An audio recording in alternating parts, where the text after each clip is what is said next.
92nd time these two teams will meet in their history. First time in the postseason. We welcome you back to the booth, Joe and Troy, and let's talk about the Giants. We were there in Tampa, Florida last week. My gosh, they played a good game, Eli in particular, and they come in very confident here today.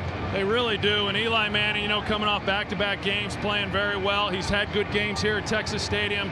I know he's confident coming into this game, and I think the real key in this particular game today, Joe, however, is going to be this defensive front. When you look at the last time these two teams met, they just were not able to get any pressure, there on Tony Romo. I think Michael Strahan and Osi Umenyiora, really, they're going to be the key in the outcome of this game. How about more on the Giants? Let's go down to the field and Pam Oliver. Yeah, Joe, you're exactly right. Confident is the word to describe the New York Giants. They love this building. They love their chances, and they love being in the underdog role. Brandon Jacobs, for example, he was so confident before the game. He was actually practicing how he was going to spike the ball. When I asked him about it, he says, I plan to get there a lot. And then he echoed something that a number of players told me. The New York Giants just feel it's simply their turn. Back to you. Pam.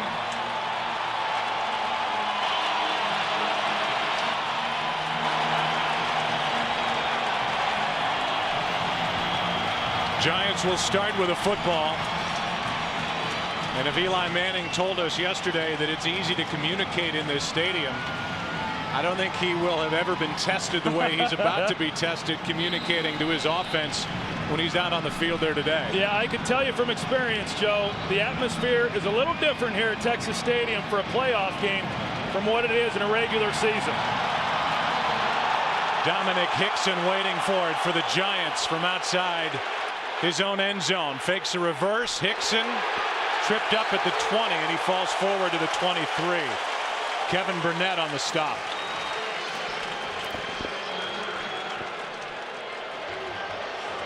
An important piece, Troy, is back up front, and that's the guy who anchors this offensive line, Sean O'Hara. When we talked to Greg Williams, the defensive coordinator of the Redskins, he said the way we like to pressure Eli Manning is right up in his face, right up the middle, and get him backpedaling. Well, Sean O'Hara is going to be an important guy because when you look at Dallas and what they're able to do off the edge with Greg Ellis, DeMarcus Ware, you've got to give Eli Manning a place to step up. Sean O'Hara is going to be important in allowing him to do that. Brandon Jacobs gets it, cuts back a bit. Aiken Adele on the stop. He needed help, and a pickup of 5. We look at the defense, and it has been a banner year for Jay Ratliff, the nose tackle who took over for Jason Ferguson, who was lost in week 1 against the Giants. Tank Johnson, an addition up there. And then the guy you really highlight is DeMarcus Ware, about as good as there is in the game. Yeah, he has had some awfully good games, and he's got such great speed and power coming off the edge.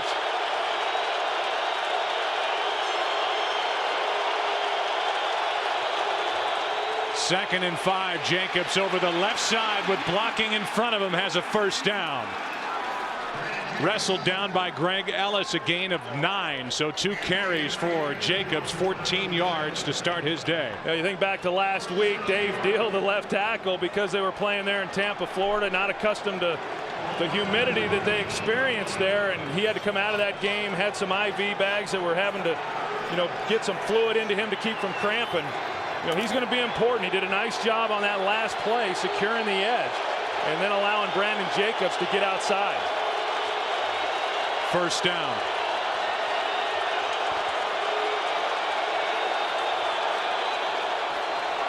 A blitz coming from Dallas. Eli off his back foot throws it to an open spot. Amani Toomer the closest to it, and there they had Eli Manning backpedaling and just floated one out there off his back foot. Yeah, he had to turn that one loose before he wanted to. The pressure comes in the middle, and he didn't trust that it was going to get picked up. You see there at the last minute, he gets rid of the football, and there was no receiver in the area. They actually could have called him for intentional grounding if they had wanted to, because he did not get outside the tackle box.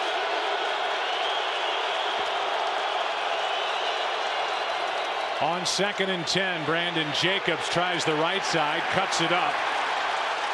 Picks up 4. Brandon Jacobs, 6'4", 264, and a guy, Troy, that we've talked about before. Even though you look at his body, You think a big bruising running back, he's that, but he's also nifty and has quick feet. Yeah, I think that's the thing that surprises most people. You remember those first 2 years, he was, just a short yardage goal line back. I know in talking with Ernie Accorsi, the former general manager, when he brought Brandon Jacobs in, he said, this guy's a tailback. He's not just a short yardage runner. And boy, he has proven Ernie right this year. 3rd and 6.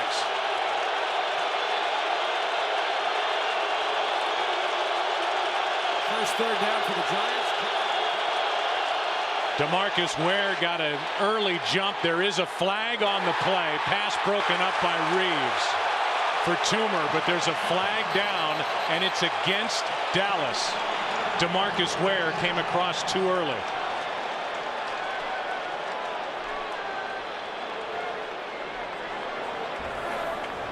You're going to see DeMarcus Ware right here. He's trying to anticipate the snap count. Number 94, defense. 5-yard penalty remains.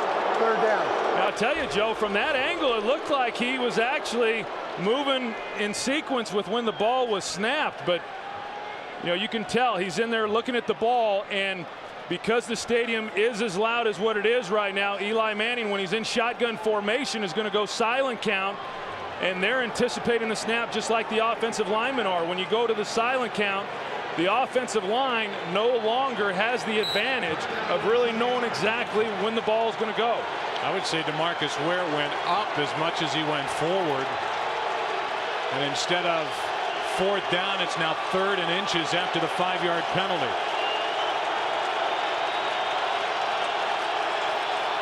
Manning keeps it. And it just depends on the spot.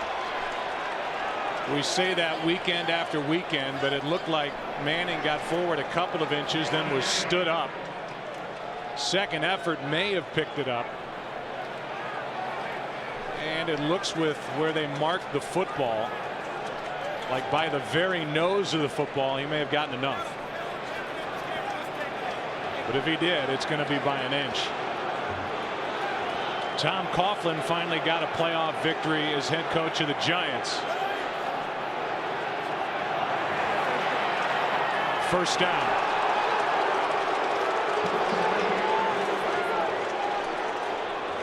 For Tom Coughlin, Troy, and the Giants, we were there in week 3 when they were playing at Washington. They had lost the first 2 here in Dallas, got throttled at home by Green Bay. They were down at the half to the Redskins. Pitched a shutout in the second half, won that game, and then went on to win 5 more in a row. Yeah, I think you look back at that Washington game. I mean, that win, as improbable as it looked, really saved their season. Manning fires and finds a wide open Amani Toomer, who stays on his feet down the sideline. No penalty flags, touchdown.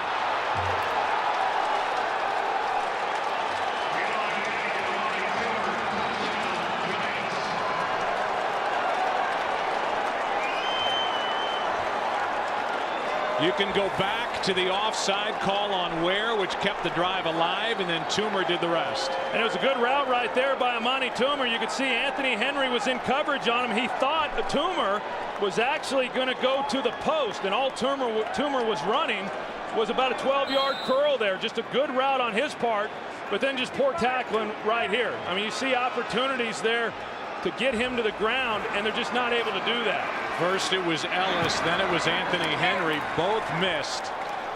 And 52 yards later, the New York Giants, the number 5 seed, with an early strike here against the Cowboys. 7-0 New York. First quarter. For the Giants, 73 yards on that drive. A total of -2 yards in the first quarter at the Buccaneers last week. Return is taken by Miles Austin, and Austin is out across the 20, marked at the 24. Dominic Hickson on that last tackle. First it was Toomer into the end zone, and Eli keeps it rolling. Tony Romo gets his chance, down 7. Eli Manning, a winner last week, has a 52-yard touchdown throw to Amani Toomer, and now starting at their own 23 are the Cowboys, down 7. Marion Barber gets the start today, and a penalty flag comes in as Barber lost the football. Tony Romo comes up with a fumble. It looked like there may have been a face mask on the tackle, by Kavika Mitchell. He got his hands up on the face mask of Marion Barber, number 55. Yeah, that's exactly right, and that's going to be the 15-yard variety as well when you see him turn and he didn't let go.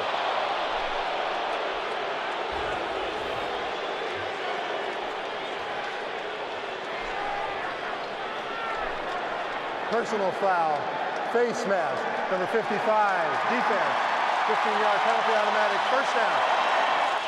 So Mitchell, who didn't start, got limited action last week with his sprained left knee, is guilty of the 15-yard foul, and that moves the ball from the 23 out, should be, to 38.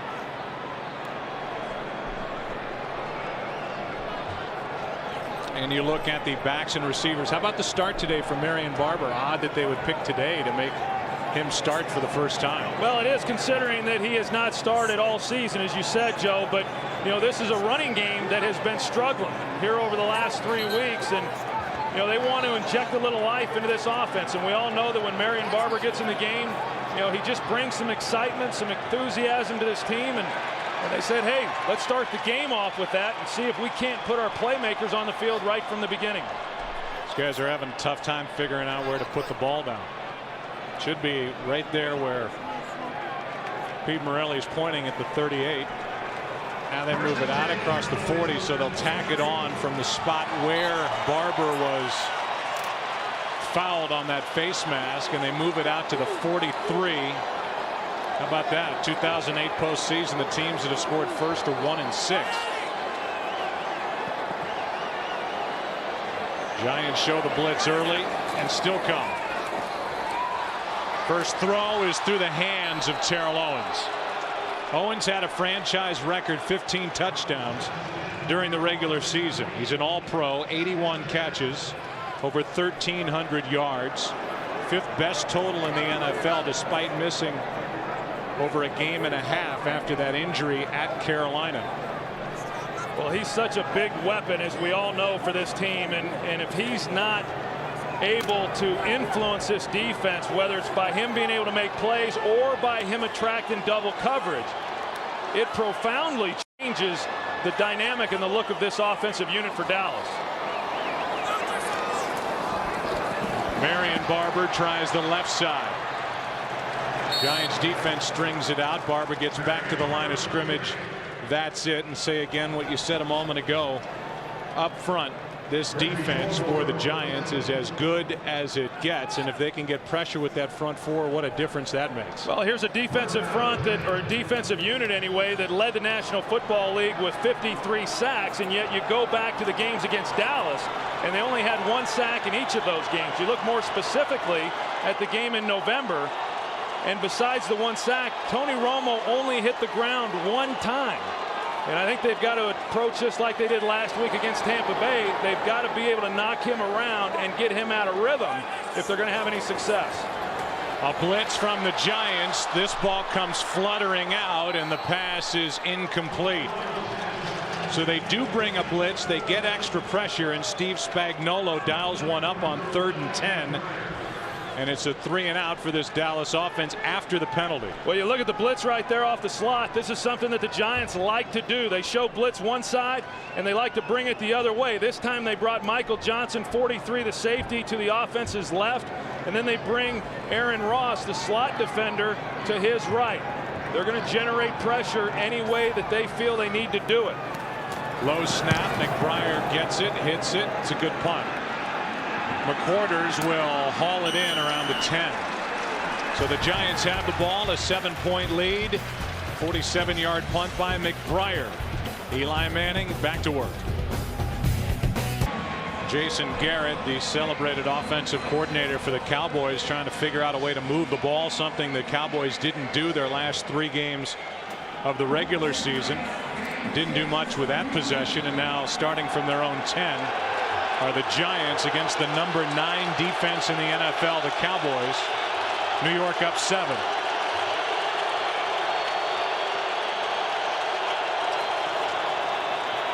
Manning to start with a throw and hits Toomer again. Amani Toomer is out to the 21 plus and has a first down for the Giants. Yeah, this is going to be a chess match up front as far as how they're going to block these guys for the Dallas Cowboys. This time, Kareem McKenzie, he's on him one-on-one. He does a pretty good job. He forces DeMarcus Ware to go wide, which then allows Eli Manning to step up into the pocket. Now on the outside, Amani Toomer one-on-one on Anthony Henry. They've gotten a couple plays. They got the touchdown on that same throw and get a big gain on that play.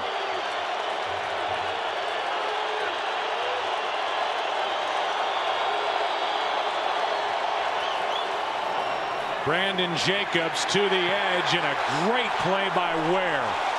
If DeMarcus Ware doesn't make that play, Jacobs has got a lot of room to run.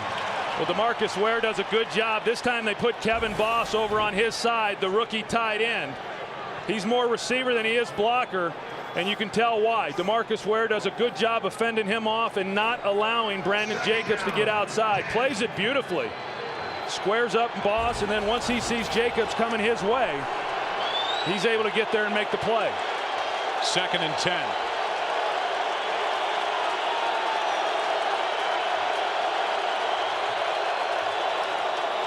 Jacobs gets it right up the middle. Down to the 30, where he's a yard shy of a first down. Picked up 9. Brady James on the tackle for Dallas. You know, Brandon Jacobs last week, Joe, he was limited in his playing time. They brought in Ahmad Bradshaw. He's been battling a little bit of an injury there to his thighs. You can see those big old thigh pads that he's wearing, bigger than what most backs would wear. And the reason that he wears them is because he's such a big guy. Here he is, 6'4", 265 pounds. He runs upright, and so most of the hits that he takes are down in that thigh area. Bradshaw is the tailback. Hedgecock, the fullback, the only one left, and a quick throw out to Ahmad Bradshaw. Fights his way for a first down, where he is dragged out of bounds.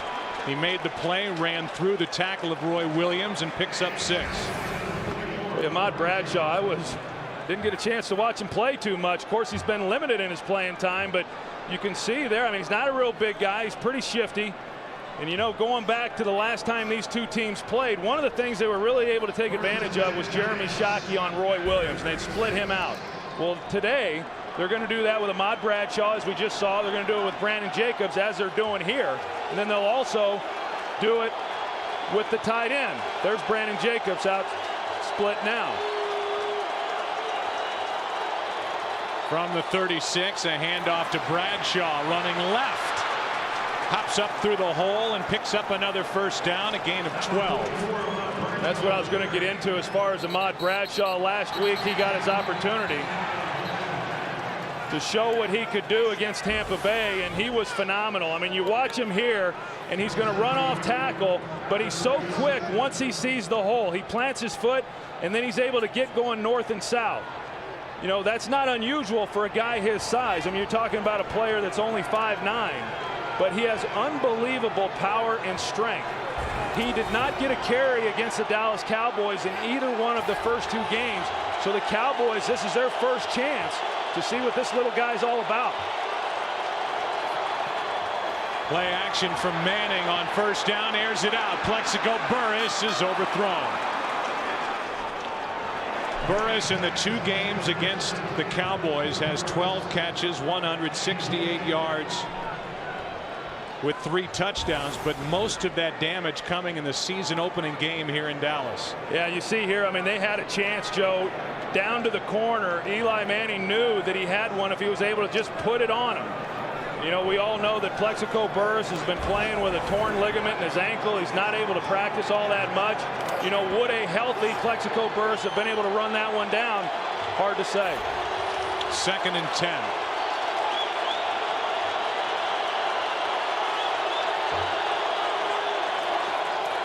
Bradshaw gets it, cuts it up. Ahmad Bradshaw to the 45-yard line of the Cowboys, 2 yards shy of a first down. You look at Ahmad Bradshaw, and he's a lot like Tiki Barber. The makeup of this running game changed a little bit when Brandon Jacobs became the guy. But I know all those years with Tiki Barber, the offensive line really was not asked to move people out. Just get a body on a body and let Tiki Barber find the hole Ahmad Bradshaw's a little bit like that with his niftiness and his ability to make people miss. You know, he can make average blocks look pretty doggone effective. 3rd down and 2. They hand it to Bradshaw, and Bradshaw looks short of 1st down yardage. And now Tom Coughlin's going to be faced with his first big decision here, and it's no decision at all. He's going to punt.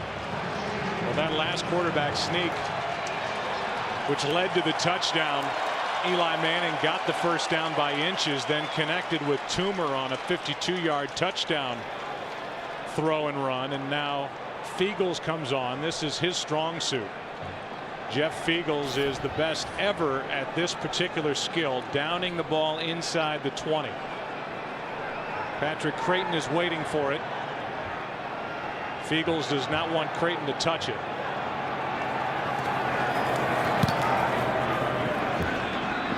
Angling it for the corner and downfield. How good is that? It is a weapon and certainly factors into the decision making of Tom Coughlin. They're going to mark the ball inside the 5 at the 4-yard line as Tyree downfield made the play. Troy, I know you came away last week very impressed with the play calling of Kevin Gilbride there in the middle, the coordinator for the Giants. But he did a great job of mixing it up, mixing in the screens, the short, easy completions for Eli Manning, mixing in the running game. He's going to take another one of those type games today. Marion Barber gets it. Little cutback out to the 10.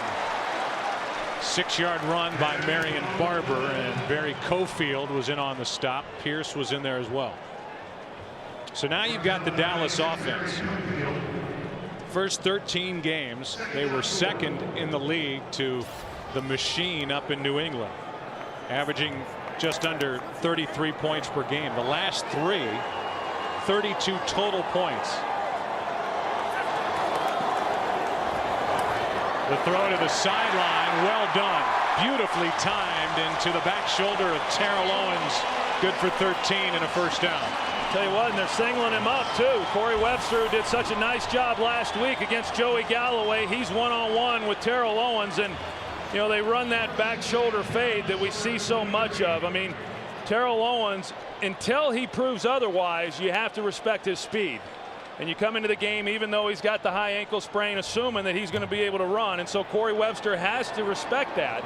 And in so doing, it does give them the ability then to hit the back shoulder fade as they just did. We were there at practice. He looked perfectly fine running around. In fact, Romo said he thought he'd be 100%. Creighton gets in. What a good tackle by the rookie Ross.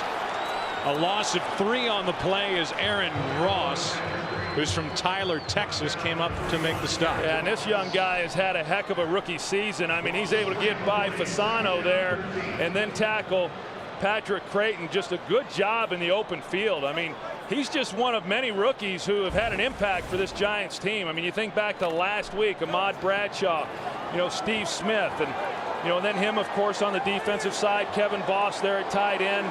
Great contributions by some young players this year. 2nd and 13. Barber gets it. Breaks free. Marion Barber into Giant territory. 36 yards.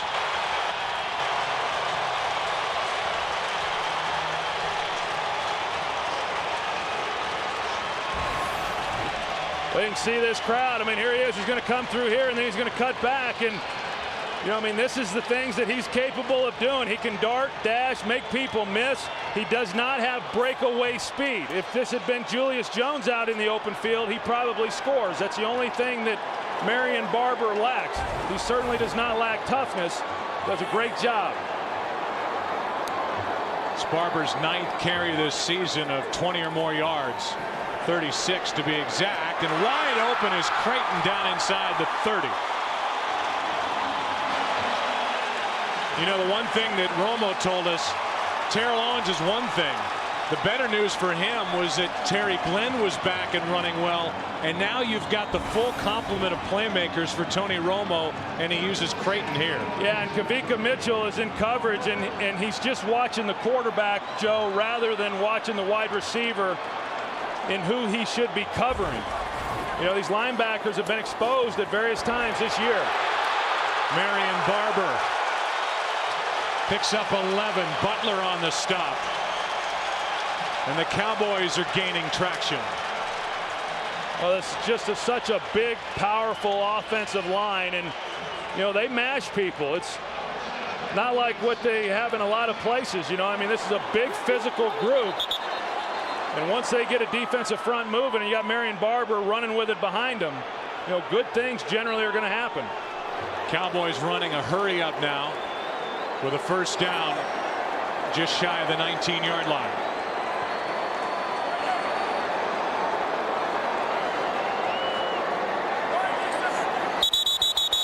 First and 15. False start. Number 75 offense. 5-yard penalty, still first down. Under a minute to go in the first quarter here at Texas Stadium. First and 15. Marion Barber again bouncing it. Blocking on the outside from Terrell Owens. First and goal.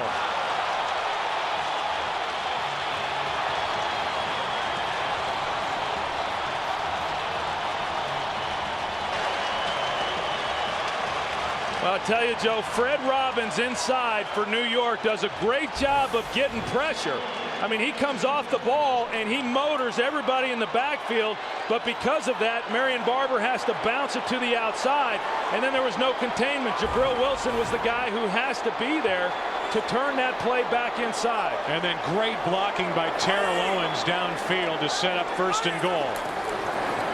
Barber again. And this time well played defensively by the Giants. Strahan, who was not in on that 20-yard run by Barber to set up first and goal, in on that stop. Giants struck first. They lead 7-0. Cowboys knocking on the door. Second quarter after this. Second quarter, second and goal from the 5. 7-0. Giants on top. Marion Barber, 5 carries, 72 yards on this drive.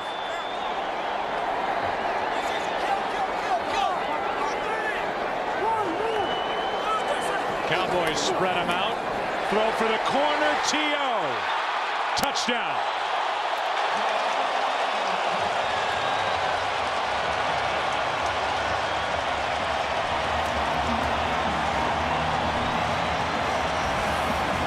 Well, Corey Webster was trying to say that his feet were not in bounds. Take a look. Got the ball, and it looked to me like he had both of them down. It's just a matter of when he had possession of the ball. It looked like he had possession and had both feet in the end zone.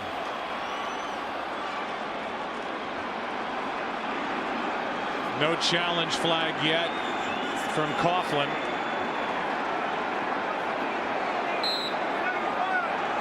Strahan's talking to Coughlin, and Coughlin's going to throw the flag now. Strahan was in the left ear of Tom Coughlin. And they will challenge the call. New York is challenging the ruling on the field.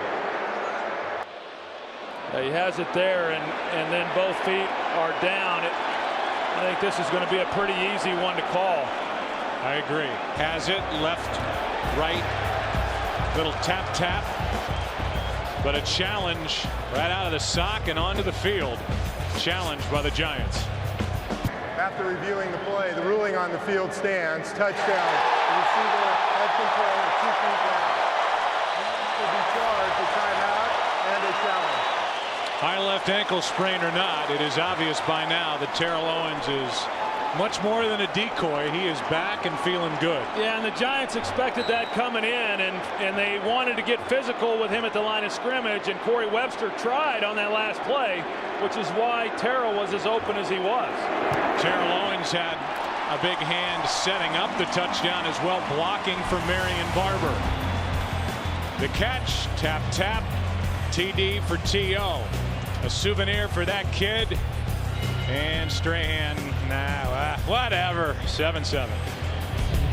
Peeking down through the hole in the top of Texas Stadium. Dominic Hickson from just inside the 5. Good return by Hickson, who hits a wall at the 30. Forward to the 32, and we will welcome you inside the booth. And so far so good. I think both you and I expected a good game, and with the Giants scoring first here today, the Cowboys just answering, it looks like that's what we're going to get. Yeah, and that's usually what we do get when it comes down to these two teams. And you know, it's interesting, you come into the game and you start thinking about Terrell Owens and what do we have to do to slow him down. Is he healthy? A lot of focus on him. Obviously he got the touchdown, but right now Marion Barber has been the guy that they need to reassess this thing and figure out how they're going to slow him down. Yeah, and on the other side, it's Ahmad Bradshaw, who has looked better than Brandon Jacobs here in the early going. Jacobs back in there. Quick setup and throw. Burris has his first.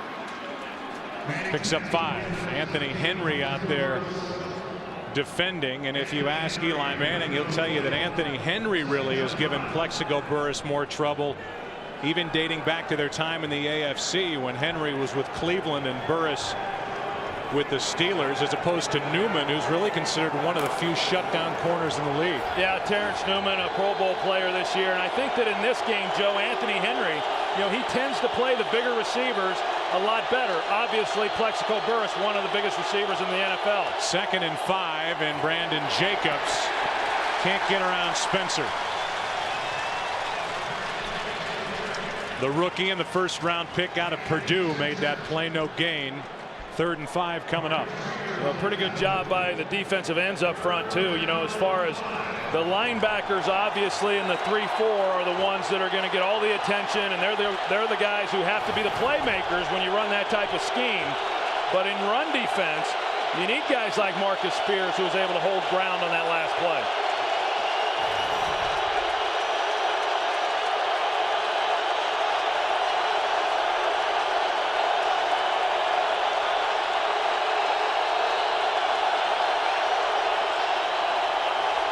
Penalty flag on the play as the pass is dropped over the middle by Toomer.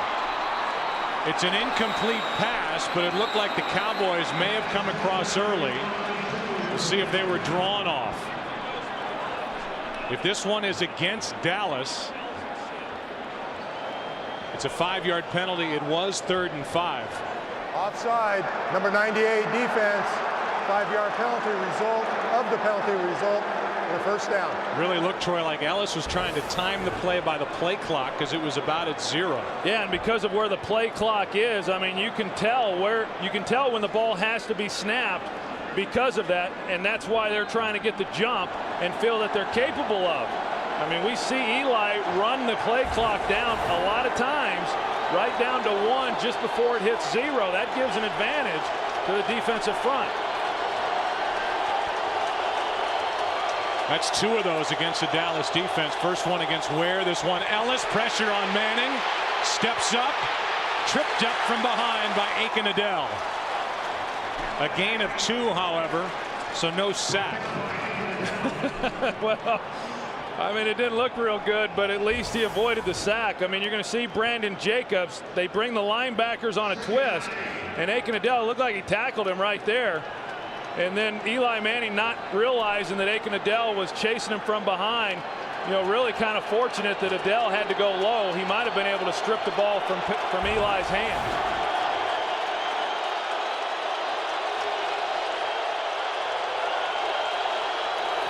Second and 8. Brandon Jacobs, left side, slips down as he got to the 45. 7 yards shy of a first down. I'll tell you right now, you know, Brandon Jacobs, going back to last week and some of the troubles that he had getting outside, I know that the teams, for the most part, that have had success against this Cowboys defense running the football have been able to do it between the tackles. They're a team that has great defensive speed, very difficult to get outside.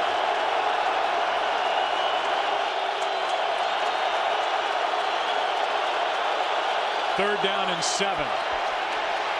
Manning goes down. Chris Canty off the edge.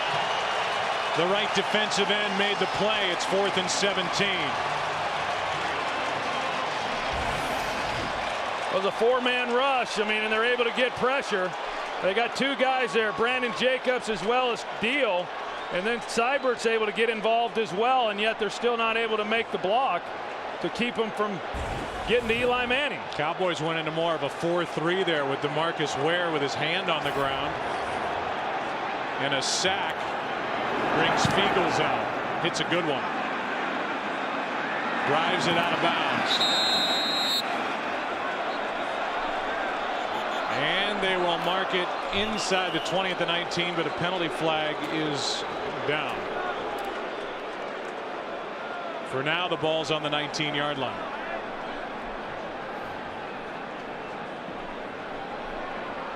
And it's a hold.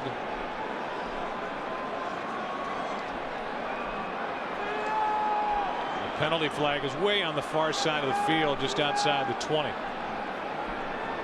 The initial indication is a hold against Dallas. During the kick, holding number 17 of the receiving team. Half the distance to the goal, 1st down.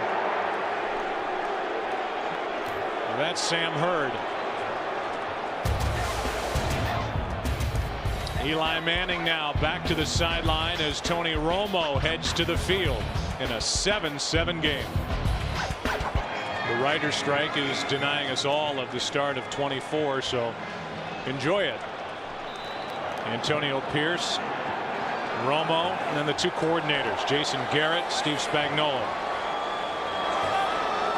Starting from just inside their own 10 are the Cowboys in a 7-7 game. Marion Barber just runs right through Aaron Ross and picks up 8. Let's go down to Chris Myers.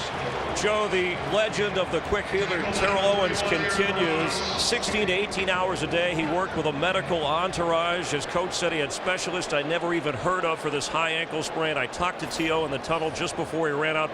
Actually was going over plays with Tony Romo, and he said, I'm as ready as I'm ever going to be. All right, Chris, thanks. He has a personal hyperbaric chamber. Worked on an underwater treadmill. Don't we all? Well, you don't? No, mine's broken. You know, Terrell Owens, he's got a little showmanship in him as well. You know, we were out there in practice the other day, and while the cameras were rolling, you know, he was running around with a pretty noticeable limp. And then when the cameras left, all of a sudden you see him running at full strength and didn't look like he had a limp at all. And inches. Joe, Troy, Pam, and Chris with you. 7-7 game. Barber gets it, has the 1st down, and as is typical with this guy, it takes 4 guys to bring him to the ground. I mean, nobody runs any harder in this league than Marion Barber. I mean, it's unbelievable watching this guy. I mean, he led the league in broken tackles, and you just see it over and over and over. I mean, one guy can't get him to the ground, and rarely can 2 or 3. Aaron Ross is back on the field for the Giants. 1st down, Dallas. Word is he had a burner. It's word from the sideline. Romo making a play. Slides forward. Got a hit on the end of it. Gerard didn't like it. Trying to protect his quarterback. Antonio Pierce got down on top of Tony Romo after he gave himself up with a slide, and the play was good for 6 yards. Well, and that's so frustrating for a defense when you finally are able to get pressure, and then the quarterback able to find a hole in that lane, as we see Antonio Pierce. I didn't think anything of it as far as when he came in and went down on Tony Romo. Tony gave himself up. I didn't think it was a violent hit, but offensive linemen, as they should do, are always quick to defend their quarterback. Julius Jones now in at tailback. Lost his starting job today, and Jones takes it up just shy of the 30, about 1.5 yards short of a 1st down. NFC Championship game is next Sunday in the late. Well, it was great to watch the way his game started and the way he finished it. Congratulations to Ryan Grant, Brett Favre, and the rest of that Packer organization. Witten looked like he didn't know what he was doing as he went in motion. He was confused. Timeout, Dallas. And because of it, team timeout. Dallas has to take a timeout. It'll be 3rd down and 1.5 yards when we come back. Tied at 7 at Texas Stadium.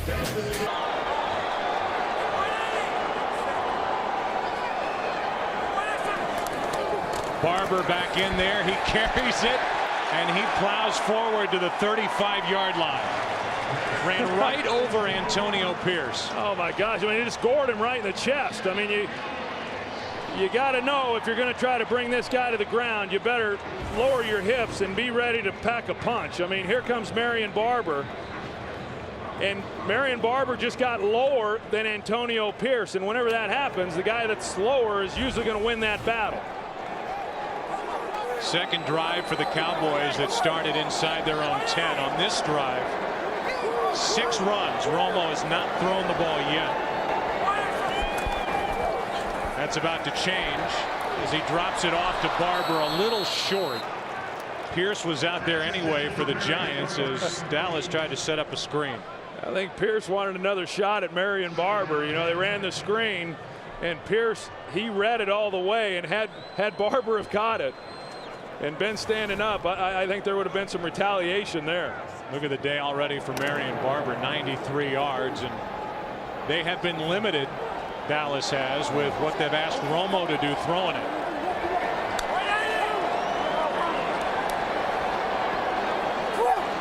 Terrell Owens and Corey Webster locked up. Barber. Kavika Mitchell absorbed the hit. A gain of 2. 3rd and long coming up. You know, even on that with Kavika Mitchell, you can tell, I mean, you have to go after this guy, because when you just stand there and wait, I mean, maybe it just takes some time to realize just how powerful Marion Barber is when he has the ball in his hands. But right there, I mean, you called it, Joe. I mean, Marion Barber, it is rare, highly unlikely to see him go backwards. Usually when he makes contact, he's moving forward, and that's been the case throughout this game so far. 3rd down and 8.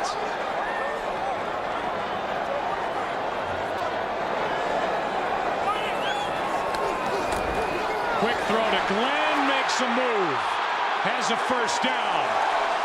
Terry Glenn, his first catch of the year. 2 separate procedures done on his right knee. Troy, they were able to keep him on the roster all year. Got into the final game at Washington for a few snaps, but he's a big weapon that the Cowboys have back. Yeah, and they bring R.W. McQuarters off the corner on the corner blitz, and that's why Jabril Wilson then has to come over into coverage. You know, and Terry Glenn, as you said, Joe, I mean, he's missed so much time. You just don't know exactly what it is that you're going to get, but I can tell you, he's healthy enough that he can run by Jabril Wilson if they keep trying that scheme. Play action from Romo, who goes for Owens, and they weren't on the same page. There was contact, no flag. And another hookup between Terrell Owens and Corey Webster. Now, I know Steve Spagnuolo, he likes to bring people. He likes the pressure packages. We know that he's a disciple of Jim Johnson, defensive coordinator there with the Philadelphia Eagles. And you got Webster one-on-one there against Terrell Owens. And you get a little help on Strahan. Colombo and Strahan are going to be a great battle throughout this entire game. The Cowboys feel like they can do a pretty good job with Strahan with Colombo.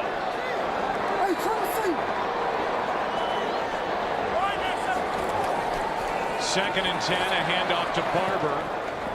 Barber inside Giant territory. Troy, we talked to Tony Sperano, who's the offensive line coach and a hot candidate for the head coaching spot next year. Hear his name linked with Miami a lot. And he said the guy that they respect the most on this defensive front is still Michael Strahan. They believe Flozell Adams can handle Umanura, and then they can help out with their offensive line getting help against Strahan. That's why they've been so effective against the Giants pass rush this year, is because they can put Flozell one-on-one on O.C. Umanura, give a little help when they need to Colombo, and then you take out 2 of the premier pass rushers. 3rd down and 7.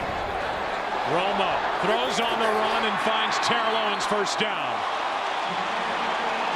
That's 4 third down conversions on this drive. And they match Colombo again. No help on Michael Strahan. And Colombo, he knows that the last thing he can do is let Strahan inside. So he runs him wide. And Tony Romo able to buy some time and then make the completion. Owens just left alone, standing beyond the marker. 13th play of the drive. I'll tell you, they keep singling up on Terrell Owens one-on-one. They're going to get hurt.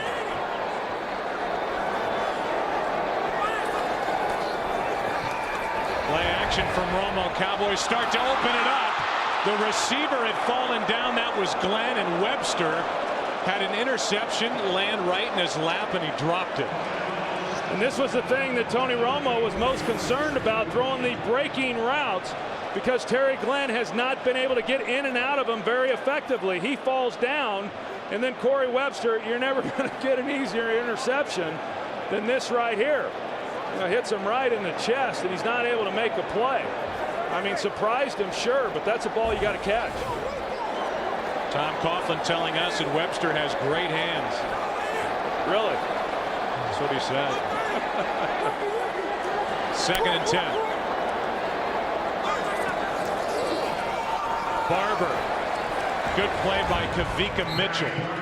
Squeezed it down, made the play, a gain of 1, another 3rd and long for Dallas. You know, I'll go back to what I was saying a little bit earlier. We've seen a lot of blitzes from the New York defense, and Steve Spagnuolo, he likes to dial them up.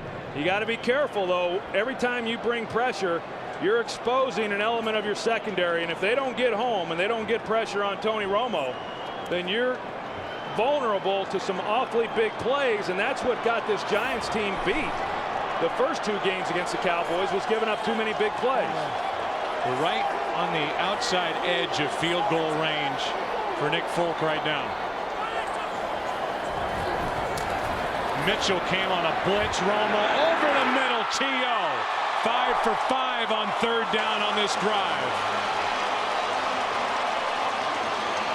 And nobody within 3 yards of Tony Romo in the pocket.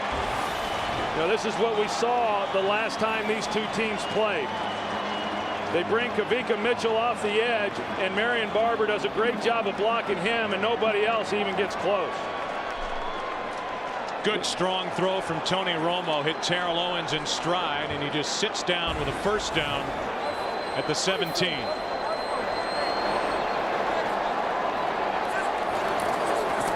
Julius Jones.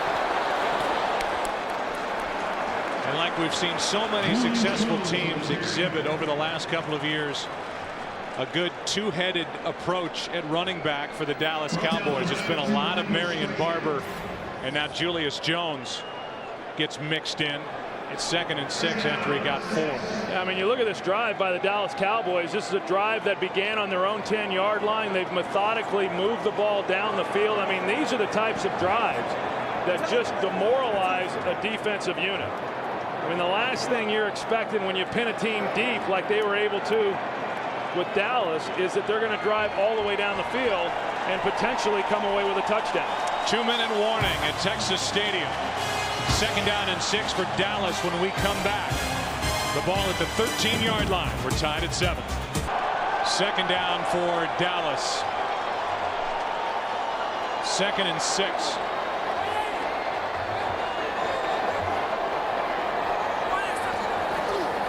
Play action from Romo. Rolls out, throws low, caught by Witten. 1st and goal.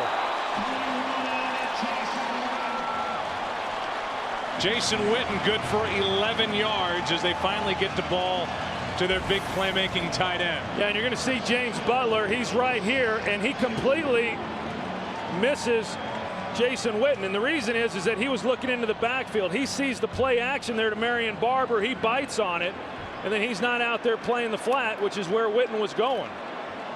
96 catches during the regular season for the all-pro tight end Jason Witten. That's his first catch of this game. How about the 18th play of this drive? Terrell Owens and a lot of hand checking with R.W. McQuarters. Aaron Ross is out of this game. They're checking on his shoulder. He went out with a stinger earlier. Now it's Terrell Owens and R.W. McQuarters as the Giants are getting awfully thin at defensive back.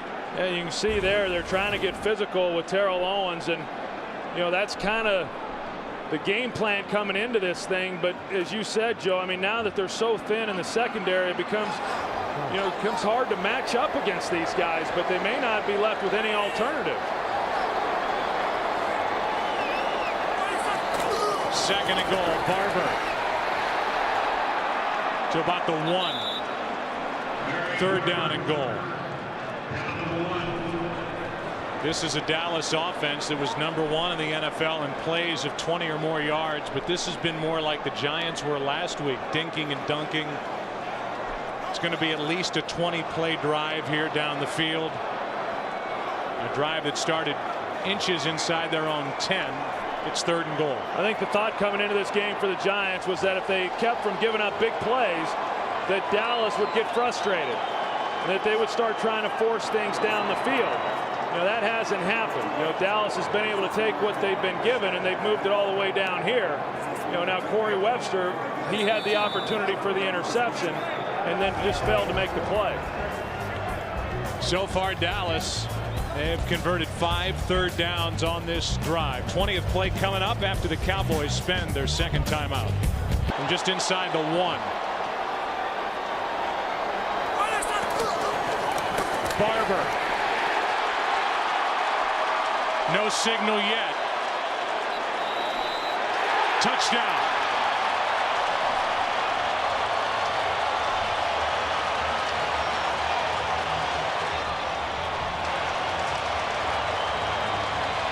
Behind that big offensive line, and Marion Barber, who's had a tremendous first half, pounded it in.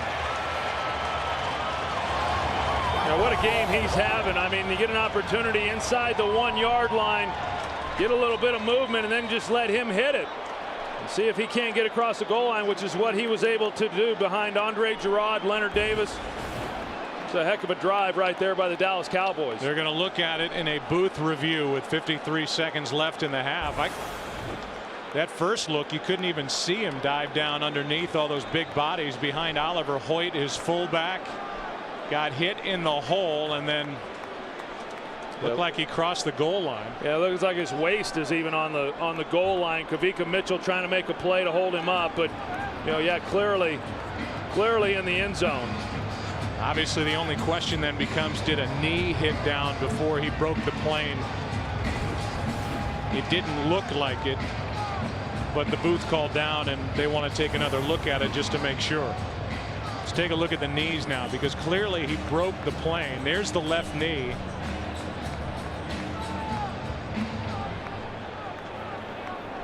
And then it's just a matter of whether they can determine where the ball is relative to the goal line, and that angle there obviously doesn't show it, and I don't know that any angle down the goal line is going to show it because of the bodies.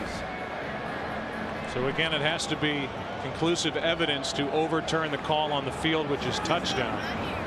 I don't know that we've seen it, but that left knee by Marion Barber went down. It was very close to the time when the ball broke the plane. Well, and I think what the Cowboys did there on third down, as far as running the play clock down and calling timeout, was very smart on their part. As we take another look at this, knee down there, but you just can't tell, where the ball is. But they're on that third down to run the clock down, then call the timeout, taking as much time off the clock so that if they scored or even had to settle for the field goal, they would leave as little time as possible for the Giants. After reviewing the play, the ruling on the field stands. Touchdown. A 20-play drive. They covered 90 yards in 10 minutes and 28 seconds off the clock. I think some of those coaches over there for Dallas are wondering why they didn't start Marion Barber all season. Today's the first day, and a guy who had a year where he came just shy of 1,000 yards, basically coming off the bench. He's a Pro Bowler. Averaged 4.78 yards per carry on the season. I mean, that's not a bad first half of work on his part. over 100 yards already. We take a look at the most years that it's been since the last playoff win. The Bengals have gone 17 years. They beat Houston in '91. The Lions 16 years. Kansas City 14 years since they beat Houston in '94. Buffalo 12. They beat Miami in 1995. And hard to believe, but the Dallas Cowboys have gone 11 years since their last playoff victory. You know, there's always a lot of talk, or there has been this week, about trying to beat a team 3 times in a season. You know, first of all, you have to play that team in the playoffs for it to even happen, for you to be given an opportunity to beat a team 3 times. And then the fact that that team is in the playoffs means they're pretty good. And so it's hard to win a game in the National Football League, and it's hard to beat good teams consecutively in the National Football League. That's why it's rarely done. Now it's Ahmad Bradshaw waiting deep for the kick. Kick is high and short. Bradshaw takes it from around the 15-yard line and can't make the 30. Knocked down at the 29 by Bobby Carpenter. 14-yard return. Last week for the Giants offensively in the first quarter, -2 yards overall against the Buccaneers. So far in the second quarter, -2, but they haven't had the ball. It's been a quarter dominated by that 10.5-minute drive put together by Dallas. Yeah, and it's hard as a quarterback standing over on the sidelines for as long as Eli Manning did, and then to come out into a no-huddle situation. I do think that they need to be aggressive here. You know, there's still plenty of time on the clock. They've got 2 timeouts. I think if they're able to come away with any kind of points here before the half, that would be huge.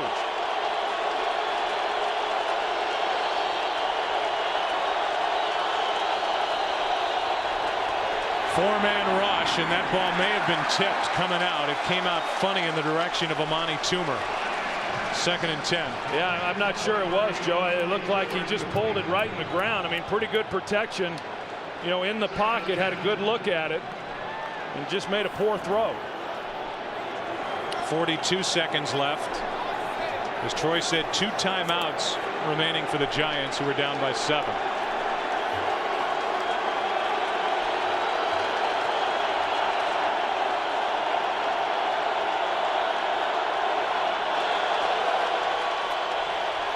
Out of shotgun, Manning throws and caught by Smith.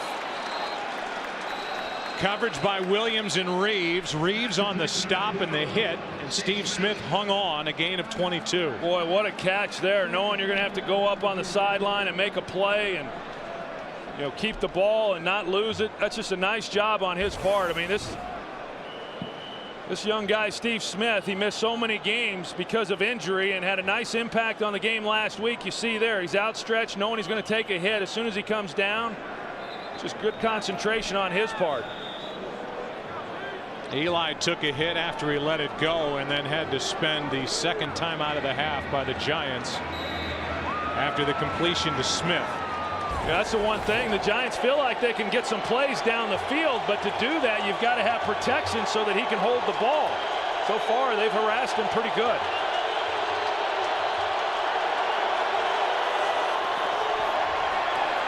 Manning throws, completes again to Smith, who's out of bounds with a first down, and a flag comes in at the end of the play.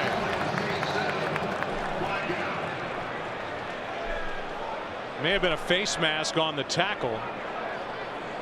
28 seconds left in the half, and it's the big face mask call, says Eli Manning. Personal foul, grasping the face mask, number 35 to the defense.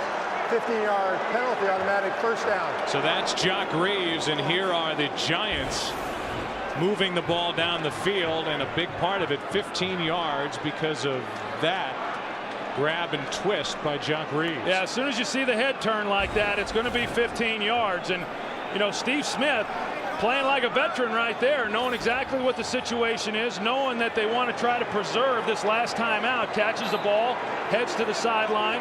They get an extra 15 yards. Now, I mean, what initially you're hoping to get into position to maybe come away with a field goal, they now can start thinking about trying to come out of this with a touchdown.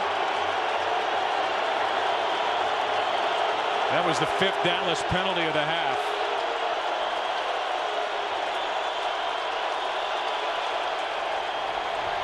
Manning steps up. Avoids the rush, end zone, and out of the reach of Burris. And Plexico comes down limping. Here's a guy who's had a right ankle injury since the 2nd of August. And he came down funny there and comes back gimpy to the huddle. In fact, just this week, you know, we all thought that he had been playing with in essence, a high ankle sprain, much of what Terrell Owens has. You see him come down there a little awkward. And he revealed this week that it's more than just a high ankle sprain, that he actually has a torn ligament. And as Tom Coughlin said, he's basically just willed himself onto the field this year to play. There's Burris, play clock at 1. Manning has it knocked down. Canty got his hands up. And it's 3rd down. Trying to hit a shallow crosser and thought he had a chance, and he did. Had he not have gotten this ball knocked down, Chris Canty, you know, an awfully big defensive end for the Dallas Cowboys, 6'7", and when he's in the middle there and in the throwing lane going up, I mean, it's just impossible then to hit that 10-yard crosser. It would be a 41-yard field goal from this spot, well within the range of Lawrence Times. Giants want more than that.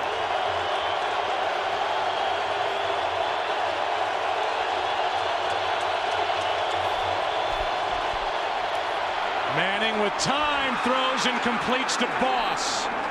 And the rookie tight end sets up 1st and goal at the 4. His first catch, 19 yards. You know, Dave Deal, he's got his hands full over here. DeMarcus Ware, this is his power move right here. He's going to put his helmet right in his chest and just drive him back.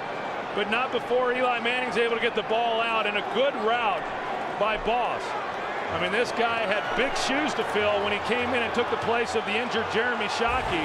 And each week, I mean, he makes a bigger and bigger impact on this team. Important that the Giants have that one timeout left. It's 1st and goal from the 4.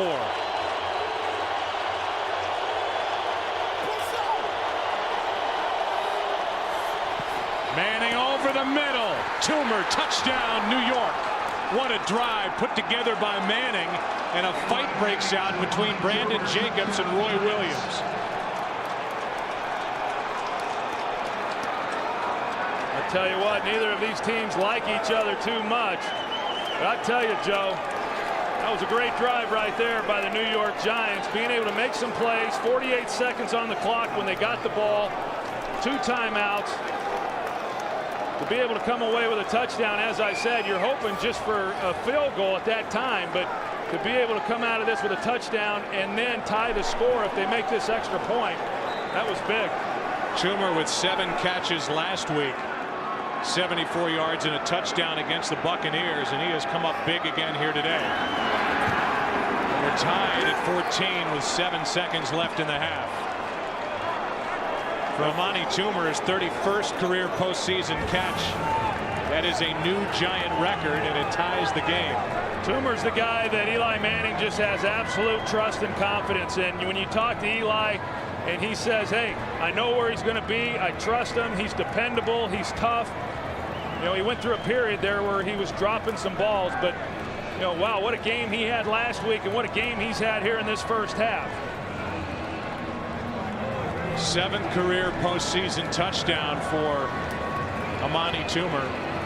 And the face mask on Jock Reeves helped get the ball down a little closer. But Eli Manning did a great job of moving the ball down the field. And at the end of that touchdown, here's the fight between Roy Williams and Brandon Jacobs. That's pretty good stuff there. And Tom Coughlin's reaction. I don't think you can ever question his intensity, that's for sure. Thought he was supposed to be more warm and fuzzy this year. Pull a groin muscle arguing with the official. Man, he was hot. I would say he's got his game face on, but Bobby Knight, he takes exception to that question. Yeah, don't say that. Squib kick by Tynes. Returned by Miles Austin.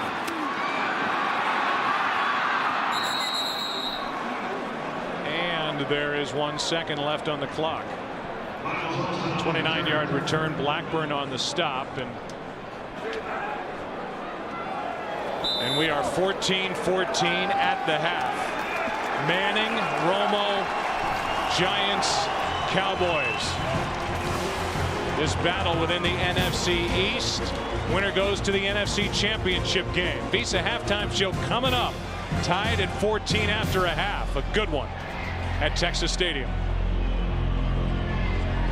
Lawrence Tynes will kick it away, and the Cowboys will start this second half with the ball.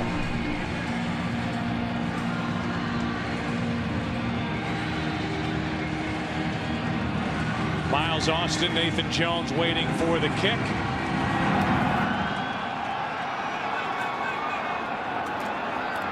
And it's Jones.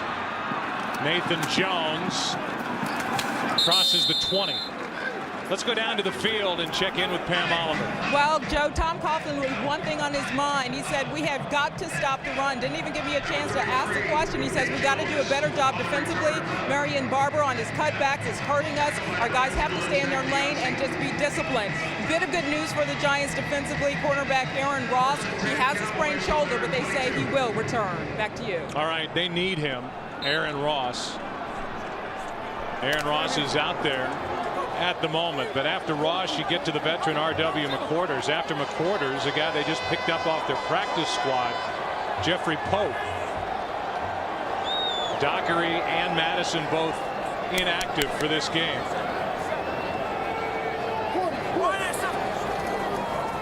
Marion Barber picks up 3. Umanura on the tackle, and we go down to Chris Myers.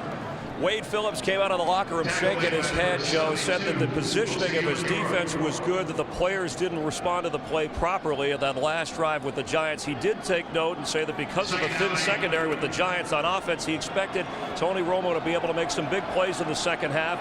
Terrell Owens, his ankle is fine. He's not wearing any protective wrap. They just checked on it at halftime. He's good to go. All right, Chris, 2nd down and 7. Blitz off the edge. Romo throws and completes to Whit. First down, Dallas. Well, again, the Giants, they bring pressure off the edge. You're going to see right here, and then with that, they play zone behind it.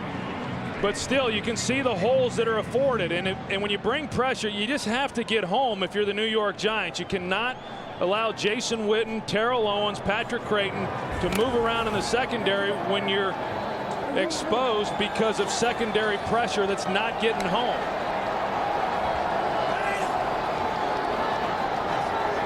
First down at their own 33, and the handoff is to Barber.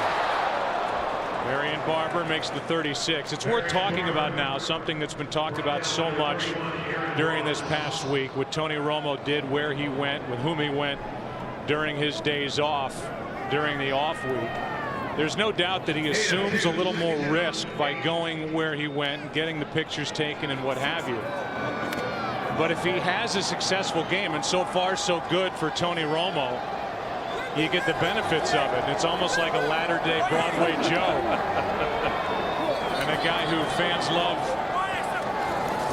to watch, smiling out on the field, completing passes as he does to Fasano on 2nd down, good for 5 yards. He's a guy, Troy, that certainly has fun playing this game, and I admire the fact that a big part of him says, I'm going to do what I want to do. If people don't like it, they don't like it. I have to play well no matter what, and he is prepared to play in this game here today. Yeah, and yet I understand that perception is a big part of everything, and he certainly put a big old bullseye right square on his back, and if they do not go on to win this game, then he certainly has opened himself up to a lot of criticism, fairly or unfairly. I know in talking to him, he said, I thought I was doing the right thing, and I know there's a lot of guys out there that think he did the right thing too. 3rd down and 2. Marion Barber has a first down. Boy, it certainly looked, Troy. Jason Witten started that play in the backfield, and it looked like he got a little bit of a head start before the snap from Gerard back to Tony Romo, who was in shotgun, actually was made, but no flag, and a first down carry of 10 yards by Barber. Well, a little bit like what Pam said, and you know, as far as them now having to try to stop this running game, you know, you start bringing up extra defenders in order to slow Marion Barber down, and then you just weaken your coverage even more. Barber again bounces it after running into a wall, and he crosses down inside the 45 to the 44, picked up 5. You know, when you get them bottled up, then you still got to get your hands around them. You can see that there are people there to make a play, but nobody's able to actually get a hold of them. Now, there has to be somebody that's holding contained, and that's what they have not done a very good job of. The Giants have not done a very good job of having somebody there so that when they bottle it up inside and Barber has to bounce it, that he's bouncing into a defender. There's been no defender to tackle him. 2nd and 5. Barber tries the right side, and Reggie Torber got through and made the play. A loss of 2. And so another 3rd down faced by the Cowboys, and a player is down. That's Flozell Adams, who pops up. They stop the clock. You heard the whistle, and we'll see if they're just going to let it play on. Evidently they are. So even with the whistle, Flozell Adams got up quick enough. They let the play continue, and that means Flozell can stay in the game. Doesn't have to come out for injury on 3rd and 7.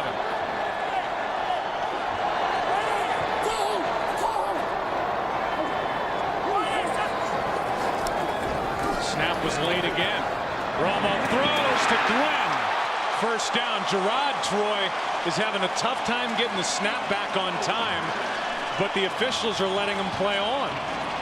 Yeah, they are. And I mean, you're seeing Tony Romo being able to make some plays, and then you got Colombo there on Strahan again, one-on-one, no help. Does a good job. Romo buys some time. That's the hole right there in that 2-deep zone coverage. You know, right behind the corner, and then keep the safety, get the ball in there before the safety's able to get over the top. Last 2 snaps out of shotgun have been late from Gerard. Quick snap count here, and Julius Jones makes it to the 25. Gain of 2. Michael Strahan is the guy that this offensive line was worried about coming in, and for the most part, Troy, this big group up front for Dallas has done a good job with number 92. Yeah, they really have, and it hasn't not just been this game. I mean, it's been in both of the games during the regular season. I know Steve Spagnuolo said, hey, it begins and ends with our defensive front. And so far, I mean, this Cowboys offensive line, which is really the strength of this offense. I mean, we get so enamored with some of the skill players. The strength is the offensive line, and they're winning in the trenches today. 2nd and 8. Romo trying to make a play.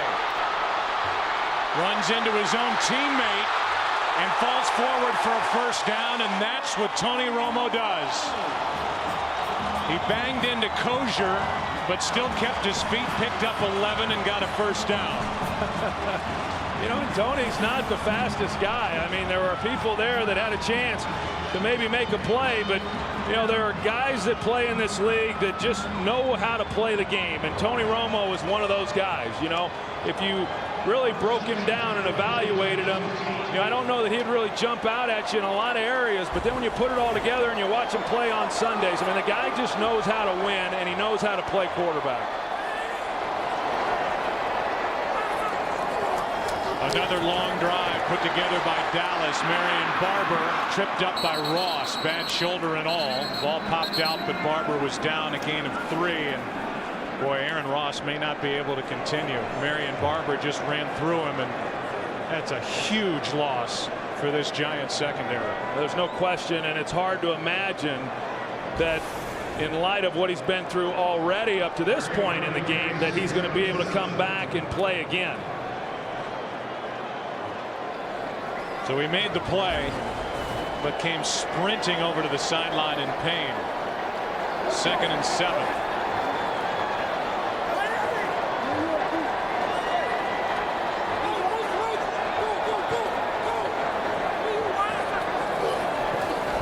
Play action. Romo at time, guns it, incomplete. Good play by Wilson. Jabril Wilson closed on Fasano and broke it up. Fasano was open for a moment. He sure was, and there was good closing speed there by Jabril Wilson, because again, Tony Romo in the pocket with time, knew exactly where he was going with the football and had a chance maybe if he lays that thing out a little bit more, but just a good job by Jabril Wilson. Actually went through Fasano's hands right into his chest. And it's 3rd and 7. This is a big down right now for the New York Giants defensively. I mean, they've given up touchdowns in this area on the other trips for the Cowboys. Lozelle Adams, a false start. That is his 10th of the season. False start, number 76, offense. 5-yard penalty still. 3rd down. I know in talking with offensive line coach Tony Sperano the other day and asking him about the penalties, that Flozell Adams, the most penalized offensive lineman in the NFL, and he says, hey, every week he goes against the best pass rushers that the other team has.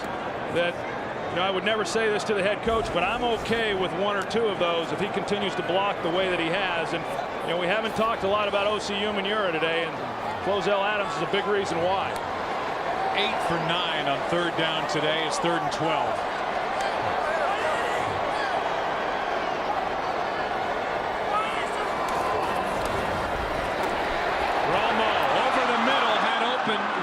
Terrell Owens wide open, but overthrew him, a little behind him.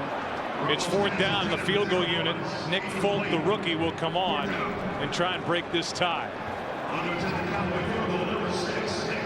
Well, that's a good job defensively. You wouldn't initially say that, but holding them to a field goal attempt, and they were able to get just a little bit of pressure to where Tony Romo felt like he had to rush it a little bit, and because of that, the ball was high. But he certainly had Terrell Owens open. 34-yard attempt by Nick Folk. The rookie drills it. And it's 17-14 Dallas, the #1 seed. Romo got him down the field. They come away with 3. Went for 14 plays, 62 yards, and they come up with a field goal. Dominic Hickson on the return for the Giants has blocking out in front of him. And Hickson gives Eli Manning and the Giants great starting field position right at midfield. 45-yard return by Dominic Hickson. By the time Nathan Jones brought him down, Giants have the ball at midfield, down by 3. Giants had a turnover-free day against the Buccaneers last week. Neither team has turned it over so far today, as Brandon Jacobs with a nice run of 8 yards on 1st down. Let's go back and look at Terrell Owens on that 3rd down throw. You're going to see him in motion here, and then he's got the crossing route. And watch these guys here, how they start communicating when he goes in motion as far as who's going to pick who up. Right there, a little bit of a natural rub, but no one picks Terrell Owens up. And the ball just got away from Tony Romo. I mean, had he been able to put it on him, it's a pretty easy touchdown. 2nd down and 2 for the Giants, down by 3 points. Brandon Jacobs with a 1st down. Picked up 4. Big debut tonight. 1st down, Giants. They got tight end Kevin Boss out wide again, with Roy Williams across from him.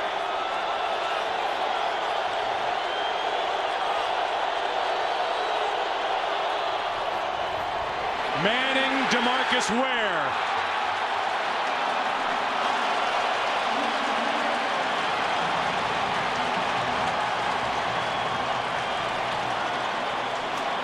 A loss of 9 on that sack. That wasn't even close, Joe. I mean, he's going to be working against Kareem McKenzie, and you can tell McKenzie just can't get out of his stance. And DeMarcus Ware, great athlete, great speed and quickness. It just wasn't even close.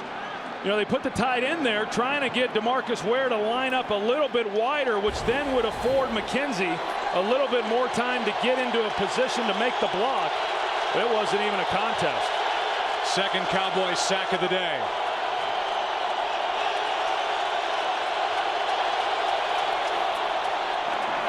Jacobs left side, and a good play by Ware on the other side of the field. A gain of only 2. 3rd and long coming up. DeMarcus Ware and O.C. Umenyiora were childhood friends, went to college together, and they're now in the pros together. They're both Pro Bowlers for the NFC.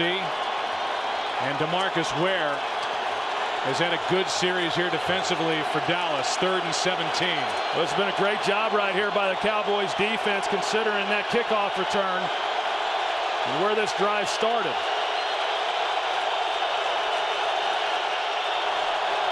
Four-man rush. They set up a screen. Jacobs tripped up. 4th down. Greg Ellis on the tackle. You know, all the Giants were really trying to do, if they can pick up a 1st down, that's great, but they really wanted to try to get into a position where they could attempt a field goal to tie this ball game up. I think they pick up the 1st down if Greg Ellis doesn't make the play that he made. When you talk about Greg Ellis, just got named comeback player of the year, had a career season in terms of sacks, probably playing his best football here over the last 2 seasons. It's just been a great leader for this defensive unit all season long. Now, surprisingly, Dallas has to burn a timeout prior to this punt by Fiegels. There's the play by Ellis to bring up 4th down. Romo and Fasano talk about, I would imagine, that last possession where Fasano had potentially a touchdown go through his hands. Now it's 4th down for New York, with Creighton waiting deep for the punt. Fiegels trying to do his thing. Takes a bounce and goes into the end zone. So Dallas will start at their 20. Just a net of 20 yards picked up by the Giants on that punt. Dallas up 3. By DirecTV. Cowboys have it. Up 3, starting at their 20, and they hand to Barber. Marion Barber picks up 3.5. Let's go down to the field and Pam Oliver. Well, Joe, obviously Aaron Ross wants to play. The Giants need him to play, but it doesn't look like he's going to be able to go. Currently, he is out of his shoulder pads. They put a sling on it. They took the tape off. Apparently, it was too tight for him. He's shaking around his right hand. But again, that shoulder sprain on the right side is apparently too much for him so far. Back to you. Really had a very good rookie year. Thank you, Pam. Took over as the starter. Corey Webster started the first 3 games, then went to the bench. Ross was the nickel back early, but they're now without him and using R.W. McQuarters. Romo throws, and the pass complete to Witten. Troy, it is going to be awfully hard as Jeffrey Pope was out there defending. There's a flag down back where Romo got rid of the ball. And this one is coming back. It's going to be hard for this Giants secondary to try and slow down all these weapons that the Cowboys have as we go through the rest of this second half. You know, the Giants haven't matched up particularly well against this Cowboys skill players, you know, even in the first couple of games of the season. Now you minus Sam Madison, you're down Aaron Ross. I mean, you've got a banged up group. It even becomes Personal that much foul, more of a unnecessary mismatch. roughness, number 70, hitting a player out of the play. 15 yards, half the distance of the goal, still 1st down. That's Leonard Davis, who is headed to his first Pro Bowl, big number 70, who has shown a lot of his power on the inside. And there's the extra hit. Yeah, I think that was a good call. You know, Michael Strahan was on the ground, the ball was out. A good call there by the official, and that hurts the Cowboys. And right now, I think that when you talk about Romo missing Terrell Owens there, that would have been a touchdown. A penalty like this, I think those are the things that have to work in the Giants' favor if they're going to have a chance to stop this Cowboys offense, because I just don't think they can hold up otherwise. On 2nd down, even though Pete Morelli said it was still 1st down, the pass complete to Witten. It's 4 of those yards back, and with under 2 minutes to play in this 3rd quarter, 3rd and long coming up for this Dallas offense. And because of the fact that Sam Madison is down, and you know, of course we knew that coming into the game, but Aaron Ross, now what they're having to do is they're matching Corey Webster up with Terrell Owens, regardless of where Terrell Owens lines up. And so they're basically going man-to-man there. He's now their best corner, and then as you said, we've got the Jeff Pope. He's covering Terry Glenn right here, and Jeff Pope was on the practice squad not too many weeks ago. 3rd down and 14. Romo buys some time, keeps the play alive, and the pass dropped by Creighton. Had it in his hands, had first down yardage, and dropped it. I mean, if Creighton is able to make that catch, I mean, he may go 65, 70 yards. I mean, it's just the middle of the field right now for the New York Giants. They're just completely exposed. And that goes back to what I said is, you know, they're so thin back there that right now this is the only chance that the Giants have of really slowing the Cowboys down. And that is the Cowboys not executing the way that they would like. Some of these other Cowboys should have gone to Mexico. A couple of drops on some pretty good throws from Tony Romo. McQuarters returning the punt, staying on his feet, and giving the Giants great field position inside the 40. Rodgers forced him out after a 25-yard punt return by McQuarters. Great starting spot for the Giants, who trail by 3. The injured Sam Madison, who is down on a knee with a warm-up top on, is basically running the secondary meeting for the Giants on their sideline. According to Pat Hanlon, their PR director, the only reason he's on the trip is because they want him to lead that group. Word on Aaron Ross is he's finished for the rest of the game. Out of the shotgun, Manning throws. Toomer left wide open. And Amani Toomer has a first down at the 25. Everybody backing up, and Toomer good for 12 yards. And I think right now, looking at this Giants team, I mean, the Giants defensively, as we see, they're going to have some problems. So right now, it's really coming down to the special teams and this offense if they're going to have a chance to win this game. The special teams have done their job. They've had the big kickoff return. They had the nice punt return to put them in a position right here. But now the burden is going to be on this Giants offense being able to score when they get those possessions. Kevin Boss at the top of the screen, the tight end, across from Roy Williams. Manning pumps that way, now throws that way, and the pass incomplete. 2nd and 10. On Sunday, February 10th, the Sunday after the Super Bowl, the All-Star. You know, Brandon Jacobs has had some nice runs, but Ahmad Bradshaw just seems to give this team a little life. He certainly did last week. They're going to, you know, see if he's able to do that here on this possession. He's not had a carry yet, but he's a guy who can certainly take it the distance if he gets a crease. They have to be able to trust him blocking. Pass is caught and immediately dropped is Smith by Reeves, and that's the end of the 3rd quarter here in Irving, Texas. 17-14. Cowboys lead it. Strahan urging on the offense. Trail by 3. Back after this from your local Fox station. 3rd down and 6 for the Giants as we start the 4th quarter.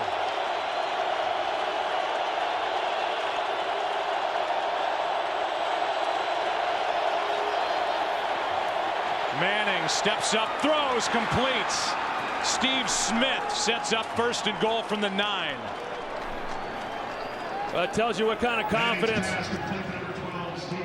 That tells you what kind of confidence Eli Manning has in Steve Smith. And, you know, for a guy who hasn't played, Plexico Burris out here was one-on-one. You know, you got a chance to maybe get him in a situation coming back over the middle, but instead he works the rookie. And it's because he's up against Jock Reeves. Going into this game, both Tom Coughlin and Eli Manning could not stress it enough. We want to go after Jock Reeves when he's on the field.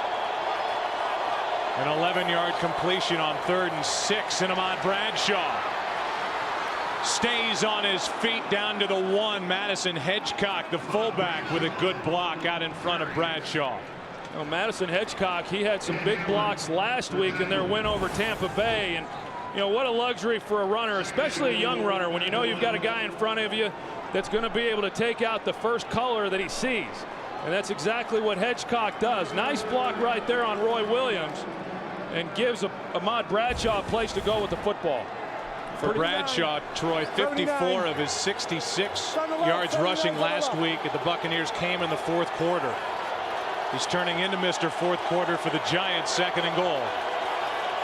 Jacobs is the tailback. Jacobs gets it and scores. Touchdown, Giants. Jacobs fires the football into the play clock as the Giants now jump out in front for the second time in this game. You know, and again, it was set up, you know, by the big punt return. And gave this team great field position. They do a good job, a nice third down conversion there. You know, the Giants have been good on third down all day long, but none bigger than the one they had to Steve Smith. And then some good solid running for the score. So Eli Manning has been able to answer all day long. And Tynes knocks through an important extra point, not by much. Brandon Jacobs got the touchdown and then tried to dismantle the play clock. 21-17, Giants on top. Tom Coughlin believed coming into this game, the head coach of the Giants, that they had an advantage in special teams play. It has worked that way. A 25-yard punt return set up that last touchdown, pounded in by Jacobs. And now Miles Austin takes it from inside the 10. Penalty flag comes flying, and there have been a lot of penalties against the Cowboys, big ones in this game. Zach Diassi made that last play, and this penalty is against Dallas after a 20-yard return by Austin.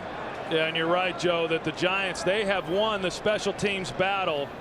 During here return, today. illegal block in the back, number 50 of the receiving team. 10-yard penalty, first down. And that's why I say, you know, I always believe, and Jimmy Johnson used to always tell us, you got to win 2 of the 3 battles. Well, the Giants are winning the special teams battle. They're not winning on defense, and now it's really a matter of whether or not they can win on the offensive side of the ball. But here's the drop by Patrick Creighton, which was huge, because if he catches this one running away from R.W. McQuarters, I mean, it was going to be a huge play for the Cowboys. And then there's the punt return that set up this last touchdown for the New York Giants. That was the 8th penalty called against Dallas in this game. There's been only 1 penalty called against the Giants. Moves the ball back to the 13-yard line, and Marion Barber gets it. And a good play by Butler coming up, the first to hit him, a loss of 1. We talk about the Giants secondary, and for more on that, down to Pam Oliver. Yeah, Joe, I'll tell you what, Steve Spagnuolo spent that entire drive coaching up his secondary. Then injured players Sam Madison and Aaron Ross joined the session, even getting Gatorade for the DBs. Antonio Pierce, sensing that that group needed some encouragement, he went over to them, pointed to his own head, and said, "It's all up here," indicating it's all mental. Back to you. All right, well, Spagnuolo's done a great job. The 48-year-old first-year defensive coordinator. That's Terrell Owens at the bottom of your screen. 2nd and 11. Pass is right into the gut of Creighton and dropped. It was either broken up, McQuarters was on the coverage, and I don't know if Creighton dropped another or if McQuarters batted it away. Either way, it's 3rd and 11. Well, you're going to see Witten come across, and no one really knew where the ball was being thrown. You know, Witten didn't know if it was going to him. Creighton wasn't sure if Witten was going to make the play, and you know, those are, you know, you're right. It hits him right in the chest, you know, to where he can make a play on it, but just somebody got too much depth, and it looked like it was Jason Witten who got underneath Creighton to interfere on that catch. Pretty good coverage by McQuarters. It's 3rd and 11. Pass is caught by Witten. What a throw, just as he was hit. Romo completes for 14 yards. Strahan was coming, and Tony Romo just got rid of it. Well, right now, that's really been the downfall for this Giants defense. The Cowboys have converted 9 of 12 third downs. You know, they're finally able to get pressure there on Tony Romo, but he does a good job of getting the ball out, and a good route by Jason Witten and making the catch. I'll tell you something that's happening here is that Gerard is having a tough time snapping in the shotgun. We were here and watched a game against the Redskins where Gerard was snapping it all over the place, and Romo's having to wait on those snaps. He airs it out down the sideline for Owens, and it's through his hands. Covered by Webster. You know, and in order for this play to even have a chance, Tony Romo's got to have a lot of time back there in the pocket. You're going to see Terrell Owens here, and he completely stops, and then he goes. It was a stutter go, but normally you don't see a receiver come to that kind of halt before he'll take off. There's the pump, trying to get Corey Webster to bite, but by pumping, He then gets Butler, the safety, involved in the play as well over the top. Webster, it looked like, got a left hand just on the ball. Good play by Corey Webster. Looking left all the way, and the pass is caught by Creighton. Webster was there again, and Creighton's good for 15 yards. And you got Romo throwing off his back foot. He's falling backwards, and Patrick Creighton going up and making a play. And Corey Webster was in great defensive position on this play. Initially, it looked to me like Corey Webster may have come down with the ball, but a good job by Patrick Creighton. He's got great hands, maybe the best hands on the team. You can tell right now, I mean, this defensive front is starting to get a little pressure on Tony Romo. Still does not have a sack, but they are starting to harass him a little bit. First down, back to the running game, and Marion Barber certainly not much of a factor in this half. After a big first half, picks up 2. Sunday, February 3rd, Tom Petty. You don't think that was a good flight home, do you? Oh. A blitz from the Giants. Romo's in trouble and goes down. Sacked for the first time in this game, and there were 4 Giants chasing him. Jay Alford was there. Also pressured by Antonio Pierce. Yeah, this was the time they wanted to dial up the deep ball here to Miles Austin against R.W. McQuarters. You're going to see that he's got a step, more than a step. He's wide open. But because Romo had to get flush to his right side, he's not able, he knows he's not able to get enough on this throw to even try to make the throw. Now, what he should have done is just throw it out of bounds and avoid the sack. 3rd down and 13.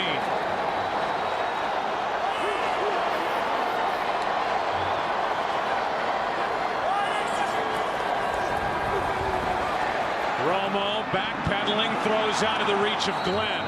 And you said it, that entire series, the Giants finally got pressure on Tony Romo. Yeah, and what a difference that makes. I mean, that's, you know, Tony Romo is human as well, and anytime a quarterback starts getting pressure, bodies in his face right here, you know, he wants to be able to hold it. You can tell. I mean, each time we've seen it, we've seen the receivers running open. They've got 4 or 5 yards on these defensive backs. And so pressure is vital. McBriar hits the punt and hits a beauty. High hanging punt and over the head of McQuarters and down by Carpenter. You talk about a special teams play. Carpenter downfield after a beautiful punt of 58 yards by Matt McBriar. Giants will start at their own 3. Offensive line coach Tony Sperano letting his group have it. Yeah, and with that, I think he's perfectly qualified to be a head coach in this league. Starting at their own 3, up by 4 are the Giants. Handoff, Jacobs pushing that pile out to the 9, and we go down to the field and Chris Myers. Well, Tony Sperano was yelling at his offensive line, upset that once the ball was snapped, they were waiting 1, 2, and hesitating. He said, don't wait to get hit. Once we snap, you launch forward, you start the blocking, hit somebody, and we'll make something happen.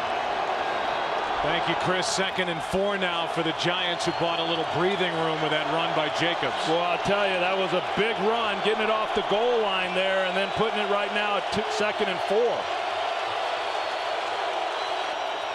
This Dallas defense needs to come up with a stop.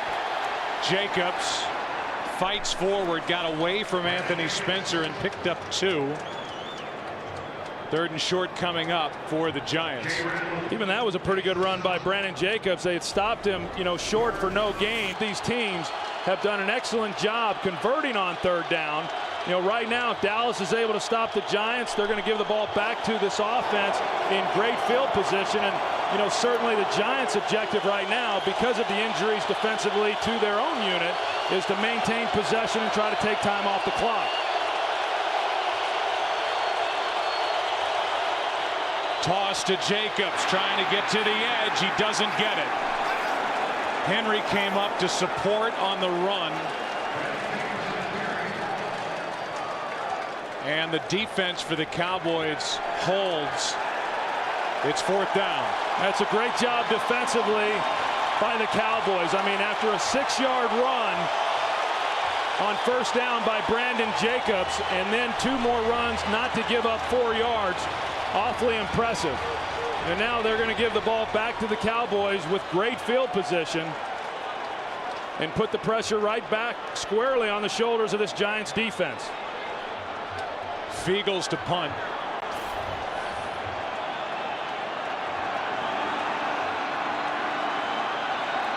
Creighton waiting for it for Dallas. Creighton drops it, gets back on top of it. They'll start at their own 43 with 7 minutes left. Dallas defense celebrating a hold. The Giants with a 4-point lead. Best starting field position for the Cowboys today, starting at their own 44, down by 4.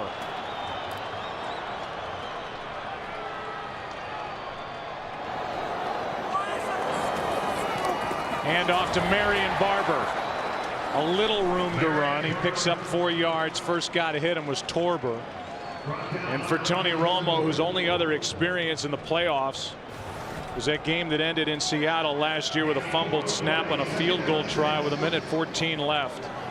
Seattle won it 21-20. That seems like a lifetime ago, I'm sure, for Tony Romo, who brings his team to the line with a 2nd down and 6. But the #1 seed in the NFC is in trouble here against the Giants.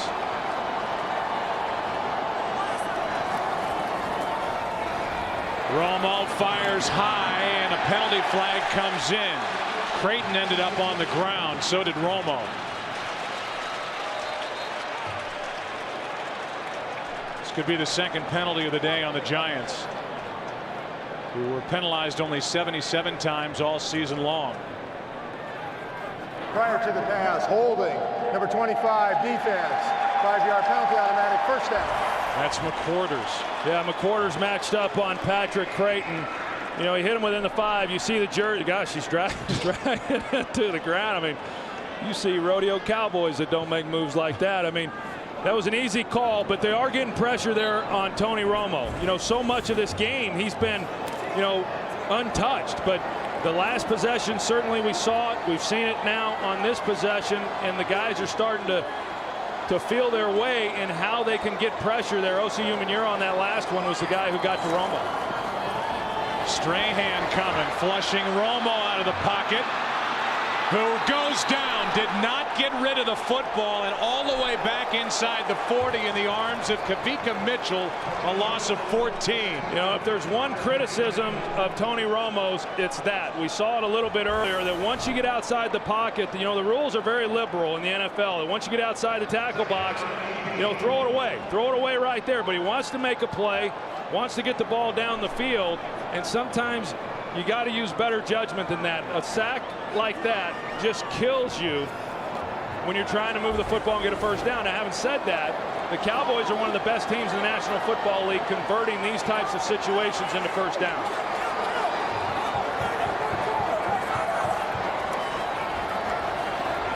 Romo over the middle. It's Witten. And Witten gets it to the 41-yard line. 4 yards short of a first down, picked up 20, and he was sitting in a wide open hole in that defense. That's that area where they've been exposing the Giants. They just haven't been able to catch the ball. Too many drops. The linebackers just let Witten go. Nobody carries him. There's no reason for any of the linebackers to stay underneath because there were no receivers underneath. The only guy was Marion Barber, but both Pierce and Kavika Mitchell stayed shallow and created that big void for Jason Witten. Under 5 to play. 3rd down and 4. Penalty flags at the snap, and the pass is caught. Flags are down. Another flag comes in at the end of the play in the secondary. There are 2 separate fouls on this play. Illegal formation, offense. Now Pete Morelli will be alerted that there's another foul. Illegal formation, offense. Only 6 men on the line of scrimmage. 5-yard penalty, still 3rd down. So they're going to, Romo's going to argue and say, what about the penalty in the secondary? There is no foul downfield for pass interference. And so they pick up the flag for pass interference, and that makes it a little tougher on 3rd down, 3rd and 9. Well, I can tell you, I mean, you're watching Tony, he's getting frustrated. He's getting frustrated, getting knocked down. He's getting frustrated that they haven't been able to take more advantage of what they've been given down the field. It really is amazing to me. Corey Webster matching up Terrell Owens one-on-one throughout this second half, and they've yet to take advantage of it, much like Tampa Bay could not do last week when he was covering Joey Galloway. There's the matchup right there. Romo goes for it. Penalty flag as Owens can't come down with it. Webster had coverage, but there is a flag in that area. Right at the 30. And it's against the Giants. Illegal use of hands. Hands to the face, number 23, the defense. 5-yard penalty, automatic first down. That's Webster, and there isn't a bigger penalty in this game to this point.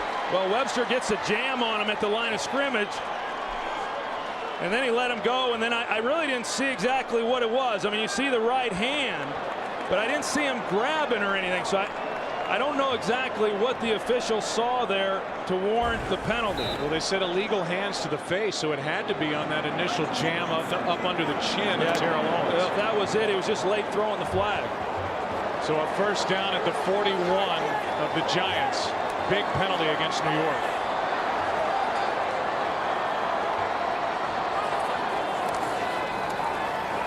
Romo with a pocket this time. Throws it away. Really no receiver in that vicinity. Romo was in the pocket, but there is no flag for grounding on the field. Yeah, and I think it was because he wasn't in jeopardy. Well, they throw it now. I thought they weren't going to have it because he wasn't in jeopardy of being sacked. Grounding. Number 9, offense. 10-yard penalty and loss of down. Second down. You know, a lot of times the quarterback's in the pocket, but he's not at risk of taking a sack. They won't call that. He clearly was within the pocket, but there was nobody around him. He was just throwing it away and said, hey, we'll just go on to the next play. I tell you, he doesn't throw it away when he's outside the pocket. He throws it away when he's in the pocket. Yeah, he really had nobody bearing down on him, but he threw it over to an empty part of the field out of bounds, and so it moves the ball back to the Cowboy 49. Well, and with as much time as is being taken off the clock on this possession, I think the Cowboys really have to look at this drive as though they're not going to be given another opportunity. Just so you know, Dallas with 2 timeouts left, the Giants with all 3.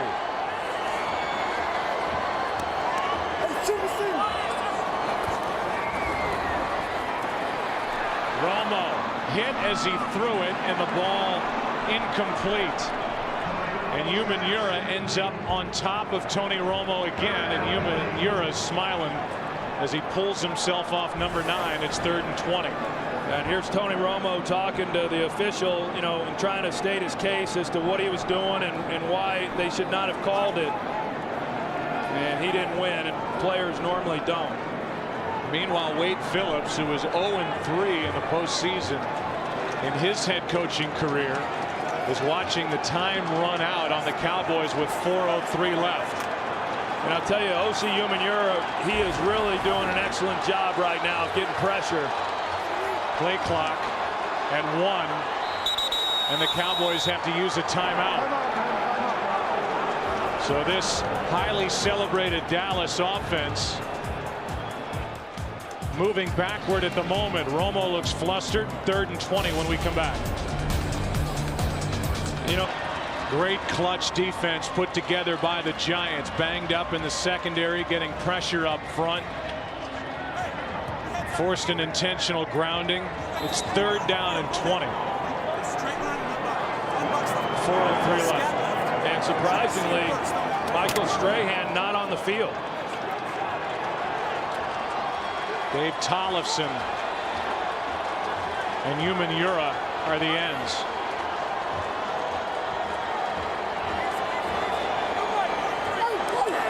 Play clock down to 1. A pump fake, aired out for Terrell Owens, downfield, underthrown. It's 4th down.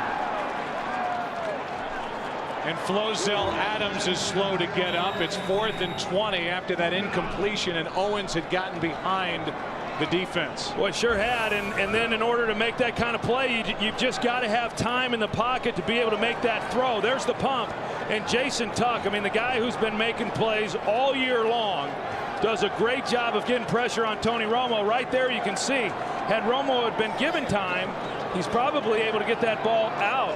And you see Flozell Adams, who got tripped up underneath Tuck after Tuck brought Romo to the ground. So now McQuarters will wait for the punt. Under 4 minutes to play.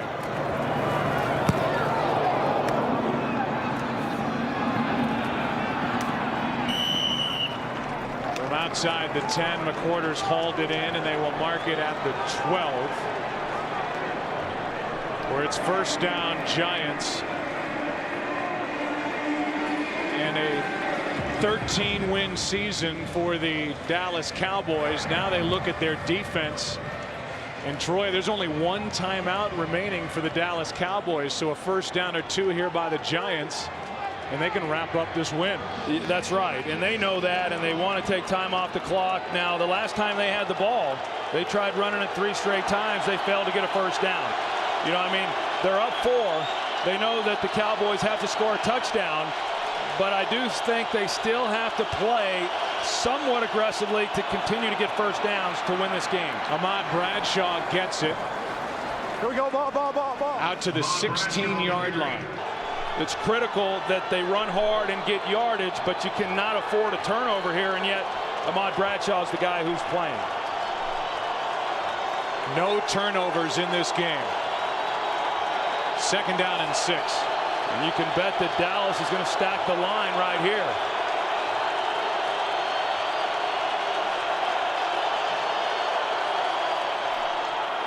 Hand off to Bradshaw.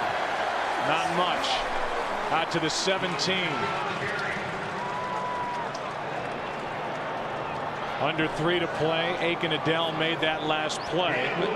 I do think that the Giants are making it easy for the Cowboys, Joe, because 2nd down, if you go with a boot, you know, the Cowboys are expecting run.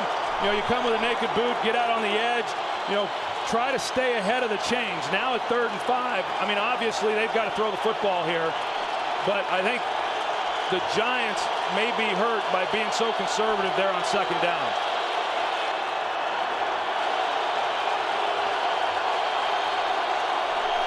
Third down and 5. Snap was a bit low. Manning steps up, in trouble. Down he goes. And the defense for the Cowboys gives Dallas a chance. Tank Johnson in to make that play. Yeah, and give the Giants, or excuse me, give the Cowboys defense credit. You know, the last 2 possessions, they forced a 3-and-out. 2-minute warning here in Dallas. Cowboys about to get it back, down 4.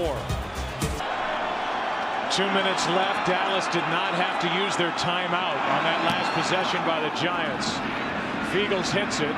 Creighton on the return. Decent blocking out in front of him, and Creighton gets it into Giants territory. 1:50 remaining. Fiegels didn't like that punt, and so now the Dallas Cowboys, the #1 seed in the NFC, 13-3 during the regular season, down by 4, needing to get it into the end zone to advance to the NFC Championship game and host the Packers next Sunday. They are 48 yards away, and this makeshift defense, at least secondary for the Giants, if they can hold here, it'll be one of the great jobs by defensive coordinator Steve Spagnuolo, patching this thing together back there and getting it done. We've seen Dallas in this situation a lot. Tony Romo seems to play his best football in the no-huddle situation.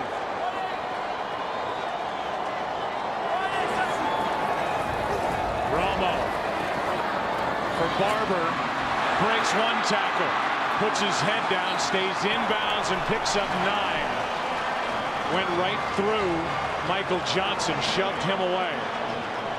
1:34 and counting. You know, Tony Romo says that he's got about 5 to 8 plays that he has great confidence in, regardless of the coverage. He knows exactly where to go with the ball. Just trying to pick up the first down, and they don't accomplish that. The ball comes out. He was down. Meanwhile, time is expiring off the clock. It's third down. And Tony's trying to get him to the line of scrimmage. He's clearly on the ground. He ran in to his own offensive lineman there. But you're right, valuable time coming off the clock. It's third down. Romo in trouble.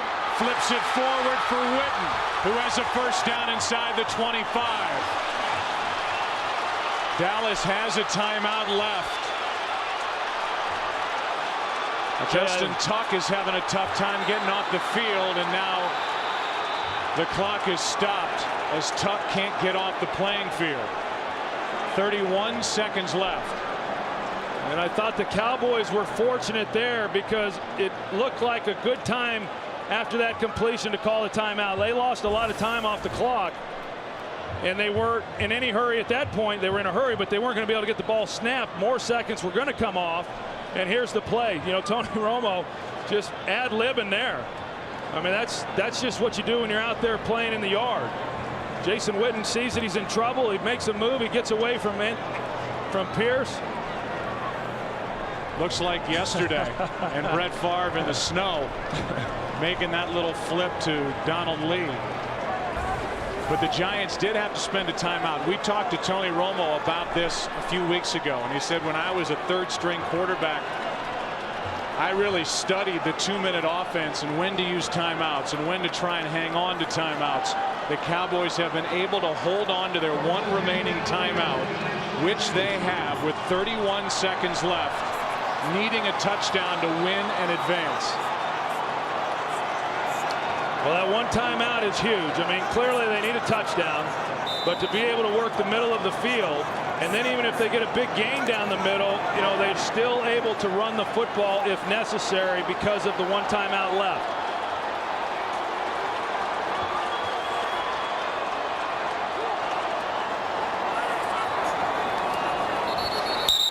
Again, I'll say it again. The snap from Gerard is not getting back to Romo in time. False start, number 75 offense, 5-yard penalty, still first down. You know, they get Colombo, but the problem is the snap's not getting back. No, you're right. That's Colombo, and the ball, everyone's moving. I mean, they could have called it on anybody. And Tony Romo, after this play, I mean, he went and talked to Andre Gerard and said, hey, look, I mean, the ball's not coming out. Romo saying there are times when Gerard can get a little yippy with the snap out of shotgun. It has happened in this game. That one's better. 1st and 15. Pass is complete. They'll keep the clock winding.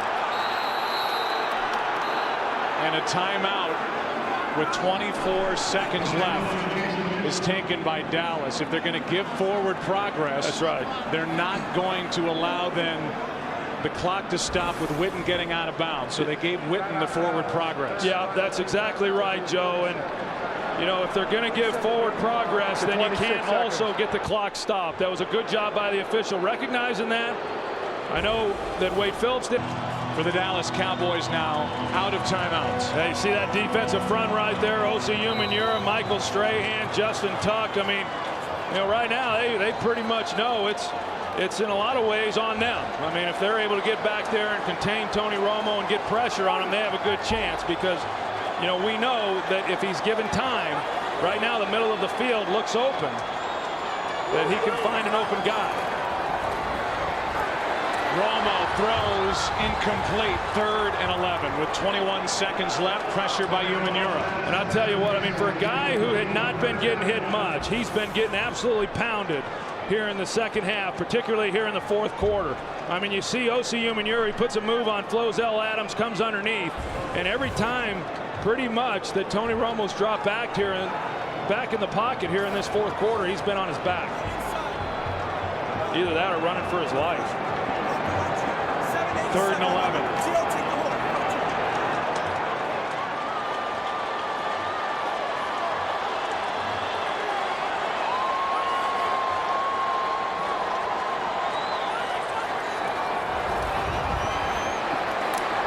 End zone, Creighton overthrown. Now it's 4th and 11 with 16 seconds remaining. I'll tell you, if you're Jason Garrett, 4th and 11. I mean, there's not a lot of good calls for 4th and 11, and Steve Spagnuolo, the defensive coordinator, knows that as well. And Corey Webster, you know, they went after Corey Webster a little bit early in the game. They were able to make some plays, but when Aaron Ross went down, every one of these guys has been pretty much asked to cover one-on-one, Corey Webster especially, and he's done a good job, and now it comes down to one play.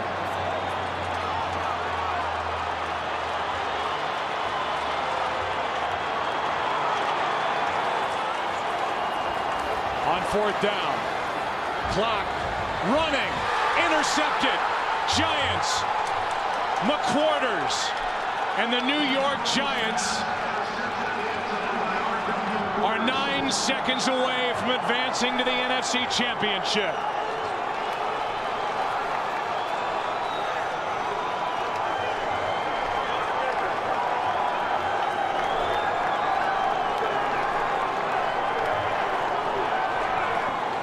McQuarters got one at the end of the game last week in Tampa, Florida, and he gets one here. Wade Phillips, it appears, will remain winless in the postseason, as will Romo, as Tony Romo throws the pick to end the day offensively for Dallas, and great coverage downfield. Well, it sure was, Joe, and I said the middle of the field's open. That's where the ball needed to go, but, you know, just great coverage by R.W. McQuarters. When he followed him in the seam, you can't say enough about this Giants team and what they just accomplished and the way that they played and what they had to do at the end to win this game. And I know Jerry Jones and the rest of this organization is absolutely sick. There is a Manning in a championship game next weekend, and his name is not Peyton. Eli Manning has managed this Giants offense yet again. The defense with a heroic effort, banged up in the secondary. Good enough for a 4-point win here today in Dallas. A lot more to come as we take a break.